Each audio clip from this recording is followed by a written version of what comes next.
Smart et Réglo avec Myriam de Gaudusson. Bonjour Myriam, bonjour Arnaud. Avocate en droit social chez Franklin. Le droit social, bon ça c'est évidemment Smart et Réglo, mais le droit social et le métaverse. D'abord, en 10 secondes, le métaverse c'est quoi?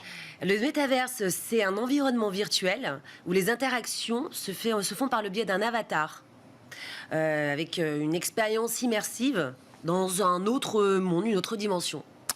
Donc, plein de questions découlent de ce métaverse. J'ai un avatar.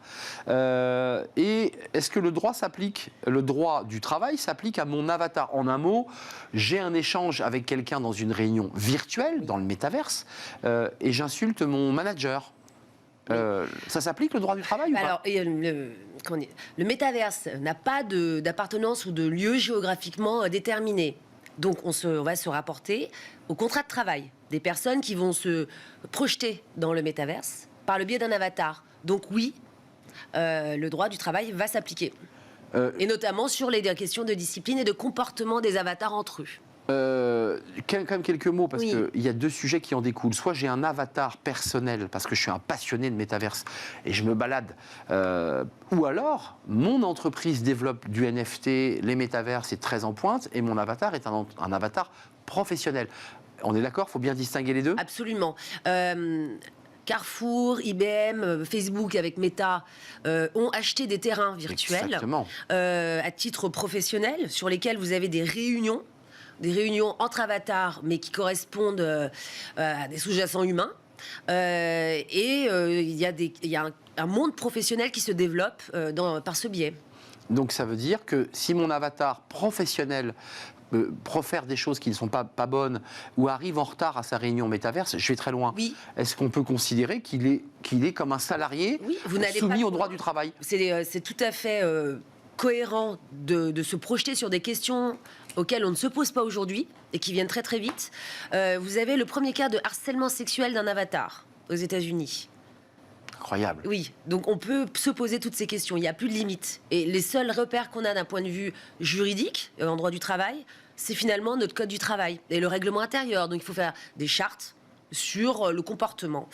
Par exemple également, est-ce qu'un avatar Il faut rajouter dans les chartes, on est d'accord. Il faut en faire une dédiée. Une dédiée sur lorsque vous êtes dans l'espace métaverse. Exactement. Est-ce qu'on peut est-ce qu'on peut se projeter dans un avatar qui ne serait pas semblable à notre Autre question. Oui, est-ce pour les personnes en situation de handicap qui ne veulent pas montrer qu'elles sont en situation de handicap. Donc est-ce qu'on peut utiliser un avatar professionnel par le biais d'un dinosaure, par exemple? On peut tout imaginer.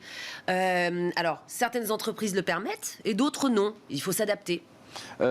Concrètement, le débat même des syndicats, c'est-à-dire la consultation du CSE, toutes ces règles qui sont liées au dialogue social, aux accords d'entreprise, elles s'appliquent aussi au métaverse, parce qu'il y a des règles de formation, des règles de vie dans l'entreprise. Est-ce que ces règles-là basculent aussi au sein de l'avatar, ou est-ce que c'est encore un lieu un petit peu Far West? Alors, c'est un lieu encore à Far West, c'est vrai. Néanmoins, les repères du Code du travail s'appliquent.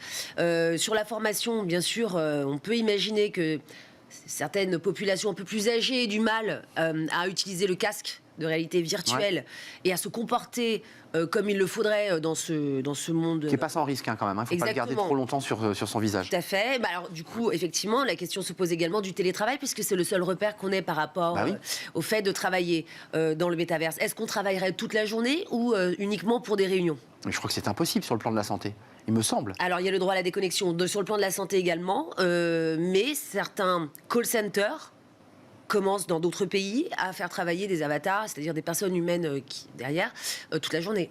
Donc ça, juste qu'on soit bien délimité, la France est touchée. Est-ce que vous, à travers vos clients, à travers, je dirais, la jurisprudence, vous voyez arriver ce sujet, ou est-ce qu'il est encore un peu loin de nous? Alors, la jurisprudence, oui, c'est loin. Mais s'agissant de certains clients, oui, effectivement, dans les nouvelles technologies et certaines filiales de sociétés étrangères organisent d'ores et déjà des workrooms par le biais d'Avatar. Les fameuses workrooms. Avant de nous quitter, Myriam, il y a un autre débat. Alors là, on évoquait le droit du travail. Vous nous confirmez qu'il se transpose à peu près mécaniquement, à condition d'avoir bien mis des chartes en place. Ça, c'est les règles. Et puis, il y a le métaverse dans le cadre du recrutement. Oui. Là aussi, on recrute dans le métaverse, ou grâce au métaverse? Alors oui, c'est un mécanisme d'inclusion vis-à-vis des personnes handicapées notamment.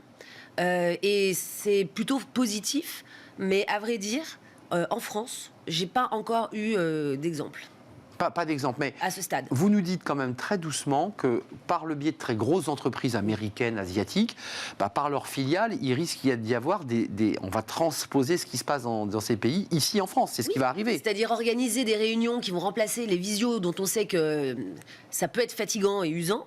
Des heures et des heures en visio, comme on a pu le voir pendant le confinement, par des réunions dans le métaverse, et qui seraient plus agréables en réalité. Plus agréable, encore une fois, je le redis, je crois qu'il y a un débat sur la santé et les ondes envoyées par ce casque. Et on dit que c'est pas plus de 20 minutes. Donc ça veut dire qu'il faut réussir à réinstaller des règles de droit sur l'utilisation de l'outil, on est d'accord. Oui, et ce n'est pas ça n'existe pas prévu. encore. Non. Donc là, pour l'instant, on fait ce qu'on veut. Le Code du travail ne prévoit pas. Si jamais ça pouvait conduire à un accident du travail, à ce stade, ce n'est pas encore déterminé. Ou à des troubles psychologiques éventuellement.